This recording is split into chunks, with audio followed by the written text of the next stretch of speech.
Oi pessoal, hoje eu vim falar a respeito de carboidratos indisponíveis e carboidratos disponíveis. Assim, no canal tem vídeos em que eu falo sobre carboidratos que o entendimento vai ser muito parecido com o que eu vou falar aqui, mas talvez eu não tenha falado ainda, né, sobre exatamente essa expressão diferenciando esses carboidratos, tá? A diferença vai se dar muito envolvendo a questão do processo de digestão, de absorção, aproveitamento desses carboidratos. Mas já deixando no início do vídeo claro o seguinte, né? Que então a gente tem carboidratos com impactos fisiológicos diferentes no nosso organismo. Ou seja, nem todo carboidrato que a gente consome vai ter o mesmo impacto. Ah, é carboidrato. Ah, esse alimento tem carboidrato, é fonte de carboidrato.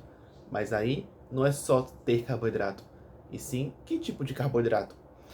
Bom, deixa o seu like, o joinha aqui no vídeo. Quem não me conhece, se inscreve no canal, fica aqui o convite, porque né, você poderá então acompanhar mais vídeos sobre nutrição, afinal eu sou nutricionista. Bom, o que acontece, né? Os carboidratos indisponíveis, né, que eu me refiro, são aqueles. Vou Não, vamos lá. Continuando, né? Os indisponíveis para a digestão são aqueles carboidratos que, por exemplo, né? São fibras, no caso, né? São fibras alimentares, porque assim, as fibras, gente, são carboidratos. Só que o conceito de fibra é justamente esse, né? A fibra alimentar é um carboidrato não digerível. Então, quando aqui no vídeo eu falo sobre carboidratos indisponíveis, são aqueles indisponíveis para a digestão, ou seja, são as fibras.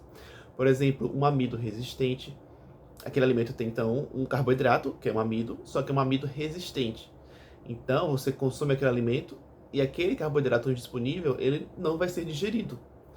Ou assim, gente, pode haver algum tipo, é claro, tá, de aproveitamento daquele carboidrato, né, algum tipo de valor calórico que possa ser aproveitado pelo organismo, mas seria um valor menor, né, do que um carboidrato, daqui a pouco eu vou falar, né, de um carboidrato disponível. Então, normalmente, nesse carboidrato indisponível, né, em sua maioria, ele não é digerido, portanto. Então, ele passa por um processo, sim, de fermentação, onde basicamente ele vai ter, inclusive, benefícios, tá? Benefícios lá no intestino. Por exemplo, ele pode ajudar justamente na questão de que, olha só, né? Como ele não foi digerido, ele não foi absorvido, então ele fica ali no intestino, por exemplo, gerando um estímulo para aumentar o volume fecal, facilitando o processo de evacuação. Então seria aí um exemplo de benefício que fica claro para você entender, né? Que é bom então, né? O fato dele não ser digerido, dele não ser absorvido. Só que tem um detalhe, né? Quando ele não é digerido e ele não é absorvido, esse carboidrato, então, não vai impactar tanto. Veja, ouça, não vai impactar tanto onde? Na glicemia, aumentando a glicemia. Pelo contrário, como ele não vai estar entrando, né?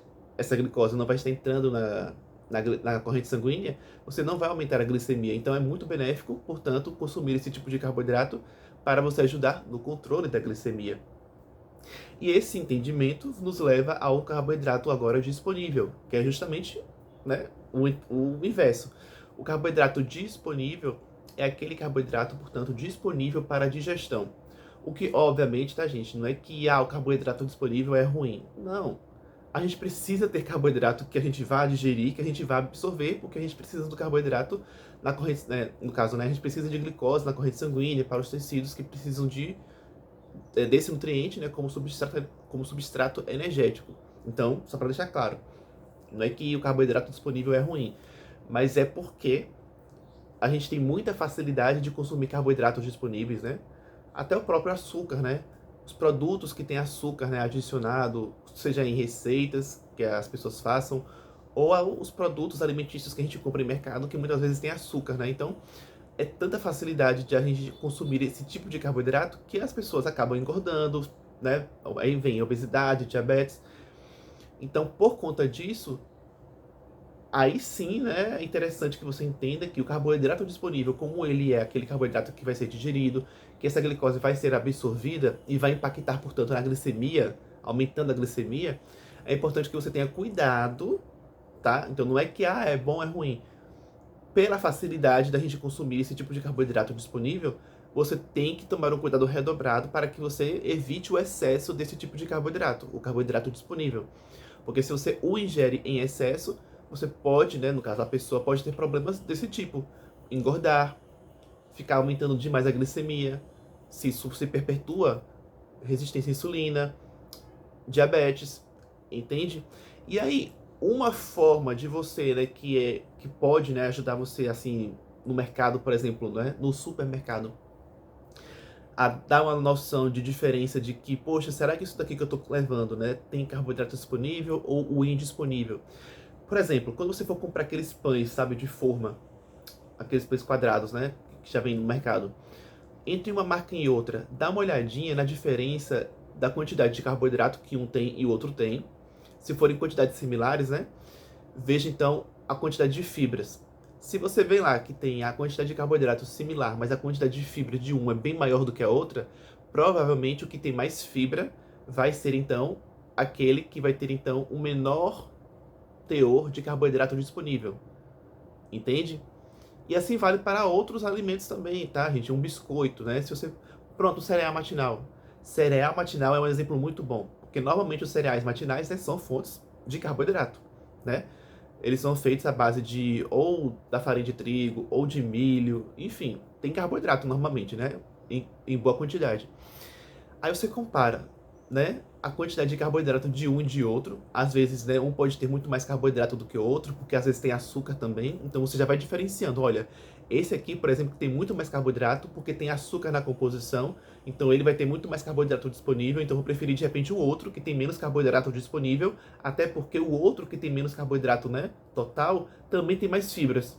Então, opa, além de tudo, tem mais fibras. Então, vai ter também mais carboidrato indisponível para a digestão. Vocês conseguem entender? Obviamente que isso aqui é só um exemplo simples, né? O ideal é a pessoa ter uma noção maior, né, de avaliação de rótulo, de, por exemplo, avaliar a tabela, né, como um todo.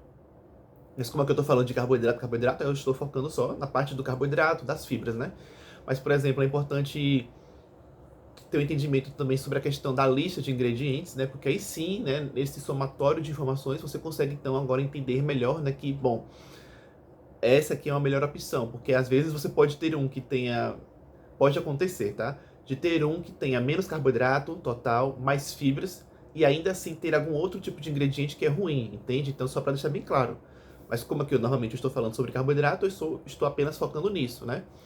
Mas, se você entendeu, então, essa parte dos carboidratos disponíveis e os indisponíveis para a digestão, e gostou do vídeo, você pode compartilhar, deixar seu comentário, e o meu agradecimento aqui para você que me assistiu até o final, e até o próximo vídeo.